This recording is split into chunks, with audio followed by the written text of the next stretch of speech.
আসসালামু আলাইকুম। শুনছেন সংবাদ শিরোনাম। ব্রাহ্মণবাড়িয়ায় দুর্নীতি দমন কমিশন কর্তৃক সততা সংঘের সদস্যদের মাঝে শিক্ষা উপকরণ বিতরণ। এখন শুনবেন বিস্তারিত।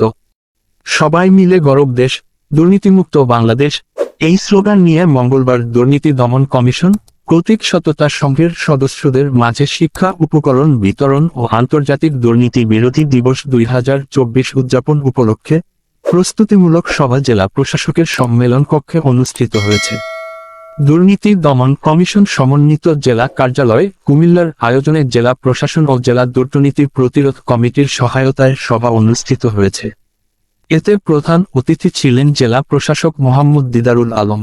দুর্নীতি দমন কমিশন সমন্বিত জেলা কার্যালয় কুমিল্লার উপপরিচালক মোহাম্মদ ইসমাইল হোসেনের সভাপতিত্বে বিশেষ অতিথি ছিলেন অতিরিক্ত জেলা প্রশাসক মোহাম্মদ সাইফুল ইসলাম, শিক্ষা অফিসার মোহাম্মদ জুলফিকার হোসেন, জেলা দুর্নীতি প্রতিরোধ কমিটির সভাপতি কবি আব্দুল মান্নান সরকার। অন্যান্যের মধ্যে বক্তৃতা করেন জেলা দুর্নীতি প্রতিরোধ কমিটির সাধারণ সম্পাদক সাংবাদিক মোহাম্মদ আরজু মিয়া, মুক্তিযোদ্ধা আবু হুরায়রা, ব্রাহ্মণবাড়িয়া উচ্চ বিদ্যালয়ের প্রধান শিক্ষক মোস্তফা কামাল, শিক্ষার্থী সুরাইয়া আক্তার সোহানা, আহনাদ বিন আশরাফ নাবিল, সামিনা তারান্নুম ফাইজা প্রমুখ।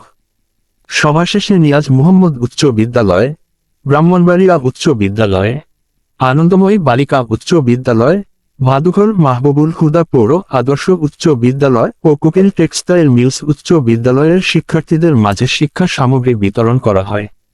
সভায় দুদকের সরকারি পরিচালক মোহাম্মদ মাসুম আলী ও মোহাম্মদ তারিকুর রহমান, জেলা দুর্নীতি প্রতিরোধ কমিটির সহসভাপতি মুক্তিযোদ্ধা ওয়াচের সিদ্দিকী সহ বিভিন্ন শিক্ষা প্রতিষ্ঠানের প্রধান শিক্ষক, সরকারি শিক্ষক সহ শিক্ষার্থীরা অংশগ্রহণ করে। ব্রাহ্মণবাড়িয়া 24.নিউজ।